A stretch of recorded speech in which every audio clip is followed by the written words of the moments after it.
नमः राष्ट्रभाषाएं। आपका मार्गदर्शन अकेडमी में मैं अनिल मिश्र फिर से एक बार स्वागत करता हूं।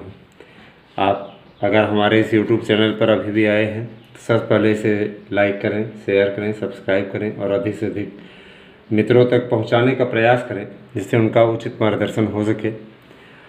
सबसे बड़ी चीज़ कक्षा 10 के विद्यार्थियों के लिए संस्कृत गद्य भारती से मैं आपको कवि कुलगुरु कालिदास नामक प्रथम पाठ पढ़ा रहा हूँ और इसका अंतिम पैराग्राफ आ चुका है। आखिरी पैराग्राफ को हम आज पढ़ाने चल रहे हैं। आपका अधिक समय न लेते हुए हम सीधे पैराग्राफ शुरू करते हैं और बहुत ही महत्वपूर्ण है, मोस्ट इम्पॉर्टेंट में पैराग्राफ।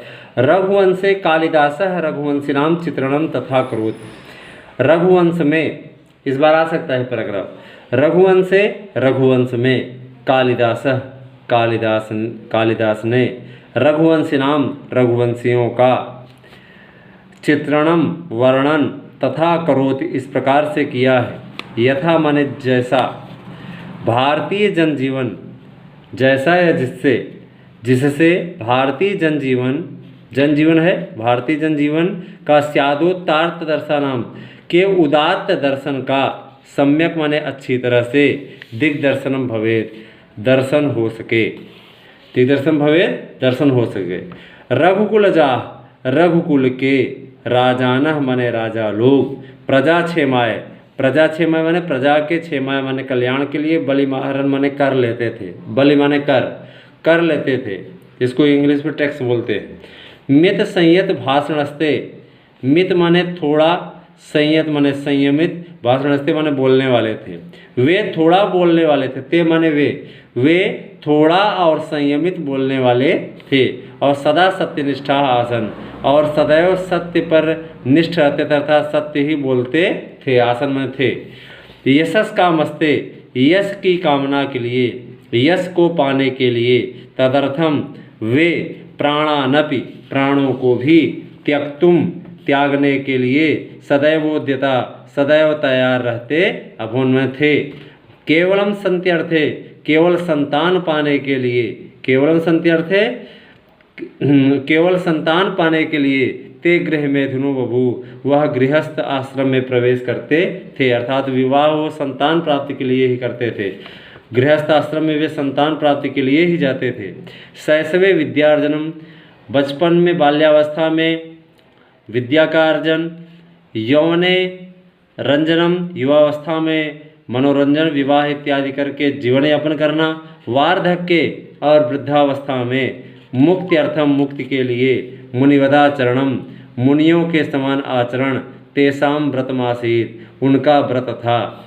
बाल वृद्ध वनिता नाम, बालक वृद्ध और स्त्री आदि का, बाल वृद्ध वनितादि नाम बालक वृद्ध स्त्री आदि का यदाचरणम जैसा आचरण, कालिदास के काव्य में निरूपितम वर्णित है, तत्सर्वथा वह सभी भारतीय संस्कृति गौरव अनुरूप में, वह सभी भारतीय संस्कृति के गौरव के अनुरूप है। देखें इसको एक बार हिंदी में इधर देख लें। रघुवंश में कालिदास ने रघुवंशियों का वर्णन इस प्रकार से किया है जिससे भारतीय जनजीवन का उदात्त दर्शन का सही रूप से दिग्दर्शन हो सके। रघुकुल के राजा प्रजा के कल्याण के लिए कर लेते थे। वे कम बोलने वाले और संयमित बोलने वाले थे और सदैव सत्य बोलते थे। यश की कामना के लिए वे अपने प्राणों को भी त्यागने को सदैव तैयार रहते थे। केवल संतान प्राप्ति के लिए वे गृहस्थ आश्रम में प्रवेश करते थे। बाल्यावस्था में विद्यार्जन, युवावस्था में मनोरंजन, विवाह इत्यादि करके अपना जीवन यापन करना, वृद्धावस्था में मुक्ति के लिए मुनि के समान आचरण उनका व्रत था। बालक वृद्ध और स्त्री आदि का जैसा आचरण कालिदास के काव्य में निरूपित है, वर्णित है, वह प्रकार से भारतीय संस्कृति के गौरव के अनुरूप है। आगे देखिए स्टूडेंट, ध्यान दीजिएगा।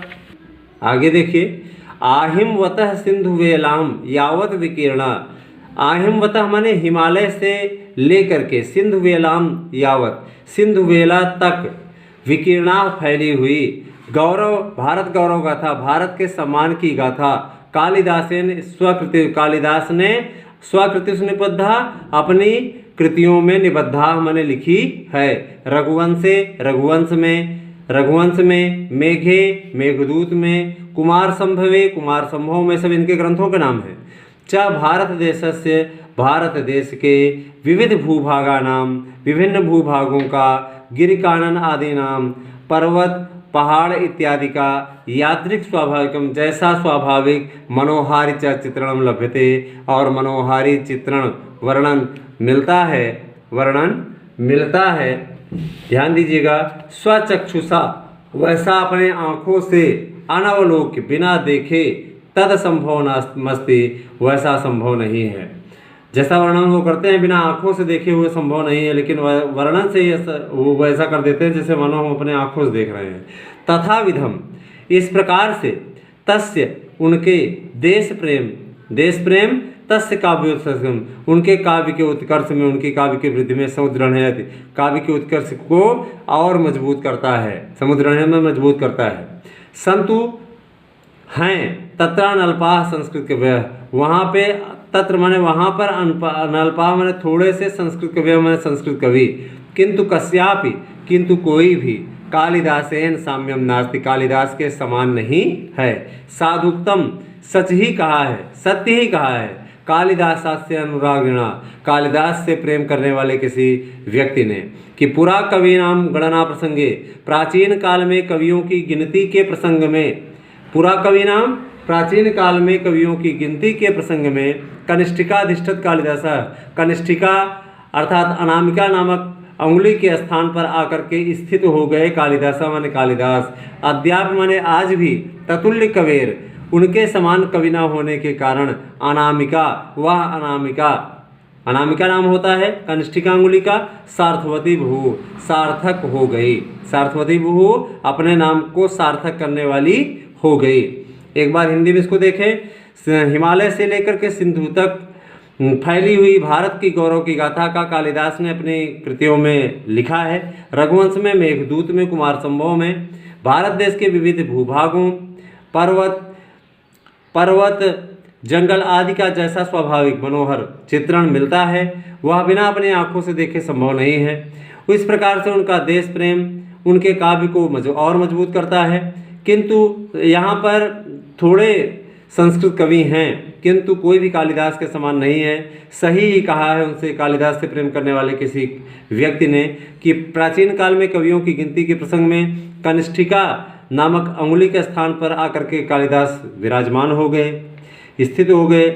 आज भी उनके समान कोई अन्य कवि न होने के कारण से वह अनामिका सार्थक नाम वाली हो गई। तो स्टूडेंट, मुझे पूर्ण विश्वास है कि आपको प्रथम पाठ अच्छे से समझ में आया होगा। द्वितीय पाठ के साथ हम आएंगे, उसके पहले हम आपको पद्य पीयूषम का पहला पाठ पढ़ाएंगे और कल लेकर के उससे हम आएंगे। तब तक के बने रहे हमारे YouTube चैनल पर। धन्यवाद।